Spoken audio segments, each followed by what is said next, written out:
it's Monisha. And Shirley from Make It Shine, the Money Podcast. On today's podcast, we share 8 of our ultimate shopping deal secrets. Yes, and we go way beyond the basics. Keep listening to learn more. This little light of mine, yeah, I'm gonna make it shine, make it shine, make it shine, make it shine.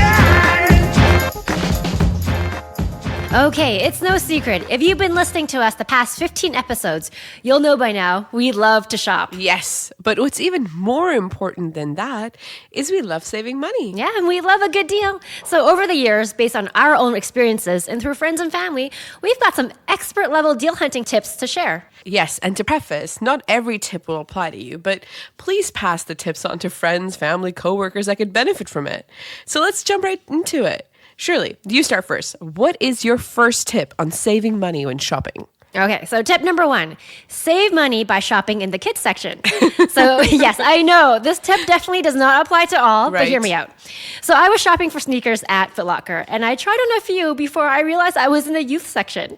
So I was surprised that the shoes fit, and I wear a women's size 7, so it's not an abnormally small size. So anyways, I went to the adult section, and it turns out they had the exact same shoe, same brand, color, style. It was 100% identical, but it cost an extra $35. Yeah, and actually you also pay less tax depending on kind of which area you're in on kids' clothing. So that's an extra bonus. Yeah. I mean, I have a tip that's kind of related to this, which is the opposite. A lot of times you'll find that when you go to stores, double XL or XL sizes of clothings are always on sale, like great discounts. But, mostly they don't fit you. If you can find a really good tailor or somebody that can help you modify those, you can actually get a really great deal with a great brand. And it doesn't cost you that much, right? Because it's a huge markdown already, and you get to make it really bespoke and customized to your size. No, yeah.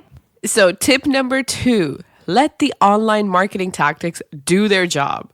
So I have several examples of this. I mean, have you ever noticed, if you're shopping online and you add an item to your basket, but you actually don't check out, what happens? You suddenly start seeing ads on the items, and it follows you everywhere. Not only that, if you wait a few days, sometimes if you're already on that company's mailing list, they'll even email you a coupon. That's definitely happened to me.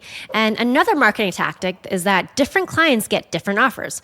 So if you're new to the site, sometimes a special promo code pops up to encourage you to complete your first purchase. Yeah, and of course, I'm resisting falling for it. So let's say I go on that site, I close it right away, and then if I need to retrieve the code, how do I get back? So I actually just go into incognito mode on my browser and I visit the site again. So it doesn't know that I came there before, and then it prompts me to actually show that first time visit code again. And then another thing I like to do is I have a separate email account just to sign up for some of the newsletters and distribution lists, so I don't have all that clutter in my main email inbox. Yeah, I do that too. That's like, there's just so much clutter out there. It's the perfect way. This way you sign up for all the deals. You have an email dedicated for that. And if you need to look and find those codes, just go to that separate email inbox instead of having to search through your primary folder. Exactly. So that leads nicely to tip number 3, which is use cashback sites or tools like Honey to help you save right away. Okay, so on cashback sites, go to Rakuten.ca, and they have many big box stores and brands on there, and you can save anywhere from 1% to sometimes 20% cash back. So the catch is you have to access the store from Rakuten first. So what I do is I fill my cart up, let's say from Sephora as an example. So I check Rakuten to see if Sephora is part of the cashback program. And they happen to be that day, and they're actually offering 2% cashback. So now what I do is I click on Sephora from the Rakuten site, and when I check out, all the items in my cart are still there. Yeah, and actually, this is cashback on top of whatever promotion the merchant is already running. So you're saving more on top of savings. And you mentioned Honey. The Honey tool is actually really cool. You can download the Chrome extension directly onto your browser so that when you're about to check out and you see the field for promo code, the Honey tool is actually going to search the web. So you don't have to do that work and insert the best promo code for you. Yeah, and it saves so much time. So there's some sites that they always run promotions, right, and you never pay full price for it. There's always some promo code out there, and Honey will find it for you. Yeah, it's perfect. Okay, so tip number 4. is to price match. So this is a golden shopping tip. And what it means is that, let's say you're already in a store. So for instance, let's say you're already at Walmart, but you see the same product, you go online for a better price elsewhere. So now all you need to do is you find a shopping associate, a cashier, whoever, and say, hey, guys, price match me. Now that is old school, the offline shopping way of doing things. There's even an app called Ernie that does the exact same thing, but does it after the fact. So what it can do is it actually goes through your online receipts in your email inbox and sees if they're discounted prices for that same item that you bought, and then helps you apply to those particular merchants to get your refund. Love that one. So I have something similar, but for groceries. So tip number 5, use your grocery comparison app. So there's a few out there, but I use Flip, F-L-I-P-P. It has all the grocery flyers digitized, but let's just say you want to search for specific items, like ice cream. Enter ice cream, and it will pull up all the ice cream ads from the flyers, and you can quickly compare who is selling ice cream and their advertised price. That's perfect. I mean, I use Flip all the time. It helps you plan grocery shop, and then you don't have to worry about, hey, is this the best deal? Is there a better deal out there? Okay, so in a similar vein, here's a tip to save on travel. So tip number 6, you can travel for less, using Google Flights. So if you need a vacation, let's say, but you're not sure where to go, Google Flights is actually perfect because all you do is you type in your departure city and you leave the destination blank. You hit search, and what you get is a map of the world and how much it costs to fly to different points in the world. So, for instance, right now, you'll see, hey, it costs $300 to fly to, let's say, New York City. But to go to Miami, it costs $315.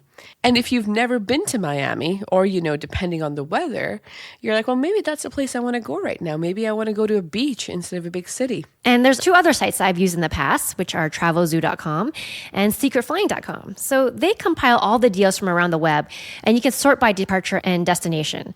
So if you don't have a fixed destination in mind, it can be quite fun to see how much your dollar can stretch. That's great. So for example, right now, there's a deal from Toronto to Vancouver for $127. If you just wanted to get out and go somewhere, maybe Vancouver is the spot that you want to go to for such a fantastic price. Yeah, absolutely. And it's a different way of shopping, right?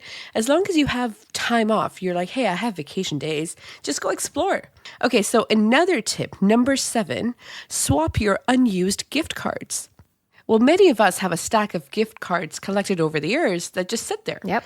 And I keep forgetting I have them. So cardswap.ca takes care of that. You can sell your gift card to CardSwap.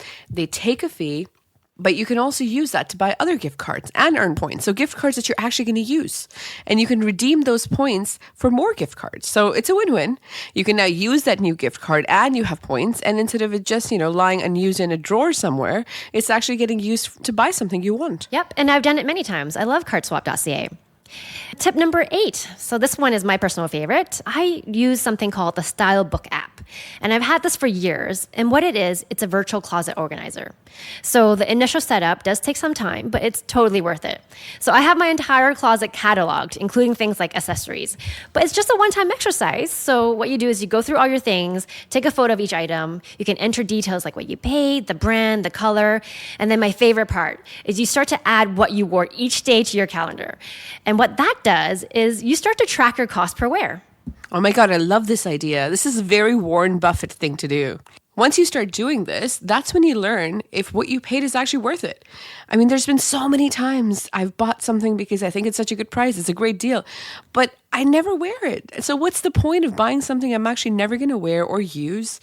And then ultimately you've actually paid too much. But on the flip side of it, if you buy something that may be a little bit expensive, but you use it or wear it every day, I mean, if you wear it, let's say even 5 times a week, you've more than made your money back.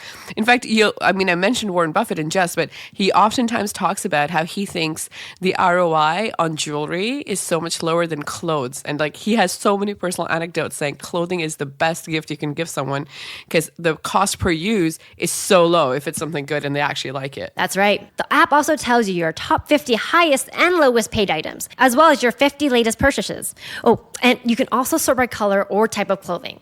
So for St. Patrick's Day, when you're looking for something green, every single year, I open up the app to see what my choices are so that I don't go out and buy something new. And the color search function alone has saved me from making duplicate purchases so many times. I love this example because it's as if you have an entire section of your wardrobe dedicated for St. Patrick's Day.